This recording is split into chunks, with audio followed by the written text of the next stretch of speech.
Everybody's got to do their thing. The short's got to be short, the long's got to be long, the trader's got to trade, the hater's got to hate. You want to be 150% Bitcoin, no hedges on. My job is to issue the securities and stay long Bitcoin, buy Bitcoin, hold the Bitcoin, manage the structure, don't get liquidated. That's my job.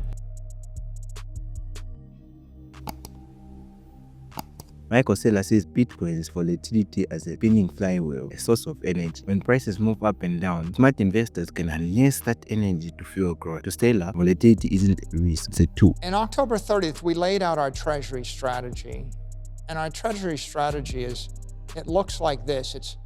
You've got a crypto commodity called Bitcoin, which is 60 ARR, 60 volatility, okay, 60-60. Okay, the performance, the 60 ARR, that's a form of energy. And then the volatility is another form of energy. It's kind of like potential and kinetic energy, or you could think of it as, you got a train moving 60 miles an hour and you got a flywheel spinning 60 RPM on the train, and that's your energy. Okay, so that's what's coming out of the crypto economy and the macro economy. There's a drive shaft, and that's being driven into the spot ETFs. And if you wrap it with IBIT or FBTC, you can buy 60-60, right, in the form of security, or you can buy 60-60 in the form of a commodity. MicroStrategy, as an operating company, what we're doing is we're stepping that up and we're stepping that down. Right? So some people want 15, what they want is 25% of the return of Bitcoin. And you would think, well, you're crazy. Well, they'd rather have 15 ARR, 5 vol, no risk, or be 10x over collateralized, right? Just give me 15%, but tell me there's a very, very small chance I don't get my principal back. Some people want 15. By the way, the entire S&P index is people buying 15-15. Right. Right. All you got to do is take 75% of Bitcoin away, and you can create 15-15, which is $100 trillion market right now. Saylor compares financial engineering to a car engine. Instead of putting out the fire, volatility, he believes in supercharging it. By channeling Bitcoin price swing, investors can turn unpredictability into wealth. If you want Bitcoin videos, don't forget to subscribe to this channel and hit the bell. So stripping the volatility out of the business is like spraying the fire with a fire extinguisher, or literally, you're not pouring gas on the flame, you're pouring water on the flame intentionally, right? Whereas what we're doing is pouring gasoline on the flame. If you ever study an internal combustion engine and look at how it works, the point is to channel and compress, supercharge. Turbocharge the fire. And direct it. Not put it out. Right. Right, so there's a big market, a $300 trillion market for, fixed income, coupon generating, principal protected, low volatility instruments. There's another massive market, $100 trillion market for equity like S&P, SPY, Vanguard 500, QQQ, that kind of, and something that gives you 15, just beat the S&P performance. And if you do it with less vol or less risk, then why don't I just give you trillions of that? So there's that market. Then there's the Bitcoin market, which is, I want Bitcoin upside. And of course there's $100 billion now, I guess, in that market right now. Here's a bold idea. Saylor's strategy offers Bitcoin's upside without the risk of a crash. Even if Bitcoin drops 90%, investors still get paid. A win-win that maximizes gains while reducing risk. Like my advice, what I say to them, they don't take my advice. It's okay, now everybody's got to do their thing. The short's got to be short, the long's got to be long, the trader's got to trade, right? The haters got to hate, the maxis are going to maxi, everybody's going to do their thing, that's fine. But what I say to them is, this is like 75% Bitcoin upside.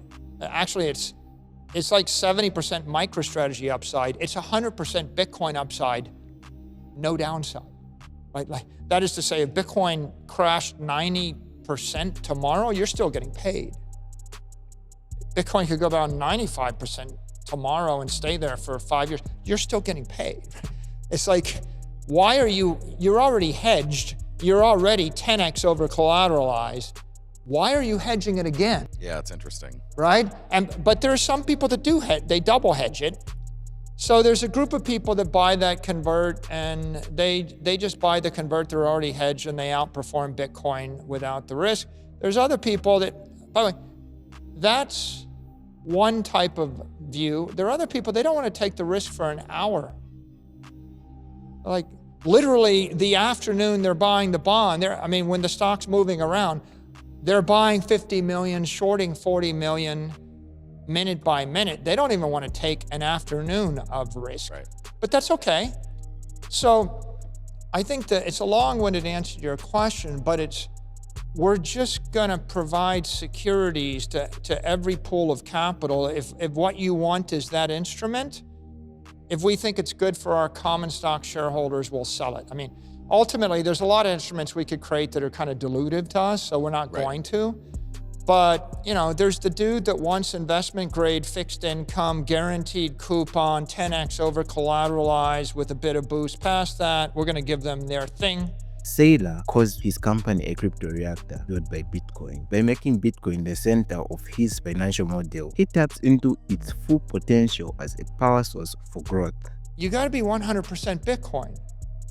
Like the reason we can do it is because we are $40 billion of Bitcoin capital, 60 or $50 million of USD, and nothing of anything else. No real estate, right. No other coin, no other good idea.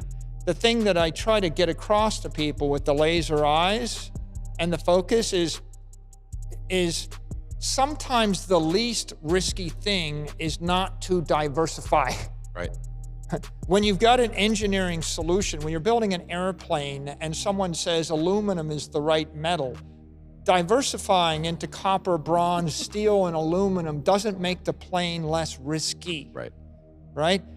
You don't need, it's not like this, everybody's got to have their turn. We gotta like use a little bit of art and a little bit of real estate and a little bit of gold, a little bit of Bitcoin and a little bit of NVIDIA stock, right?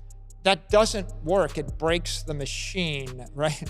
It's the homogeneity of the fuel, right? We don't put 16 different types of radioactive elements into the, pick the thing, engineer the reactor for the thing, You put dirty fuel into the yacht, the engine fouls. You put dirty gasoline into the car, it fouls, right? So you have to engineer the reactor in the right way. And it's like the Austrians would say about money. Any amount will do. You just have to pick the money, right? Right.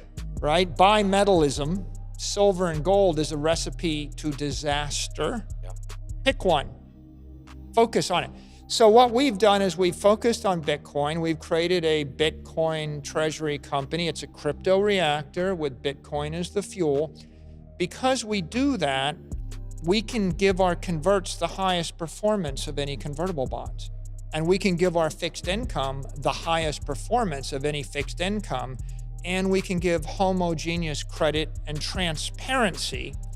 And here's the other point I make. A lot of times people come and they're like, I want to do the Bitcoin standard thing. You don't want to be 72% Bitcoin with 30% hedges on to generate guaranteed yield. You want to be 150% Bitcoin, no hedges on, because you're robbing the investor of their opportunity when you put your hedges on. There's a concept in system dynamics and political economists, the shifting of the burden to the intervener. Yeah. Okay?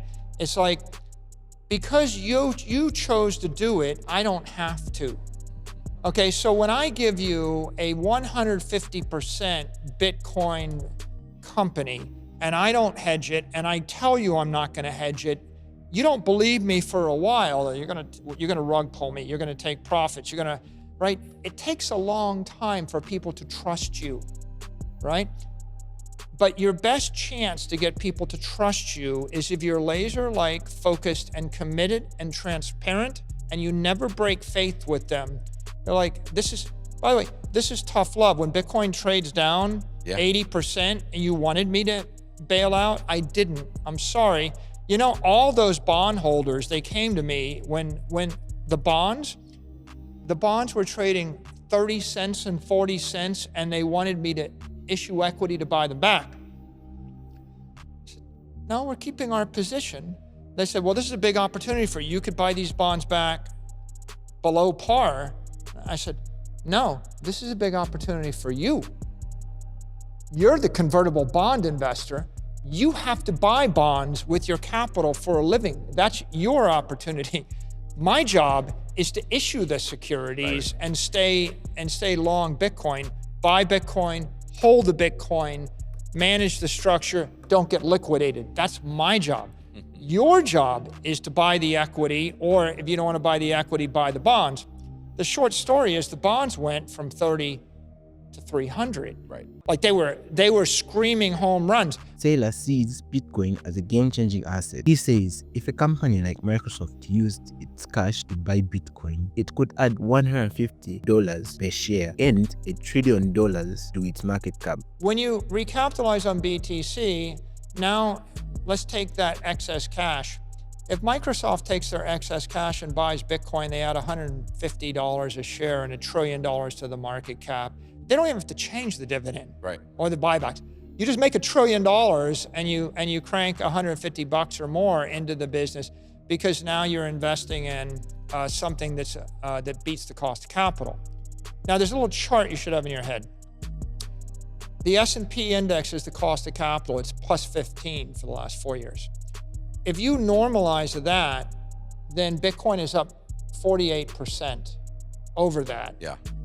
Microsoft stock is up 4%, and bonds are minus 19%. So when you have $100 billion of capital, if you put into Bitcoin, you're getting 10 times the ARR you get from just buying your own stock back while you de-risk.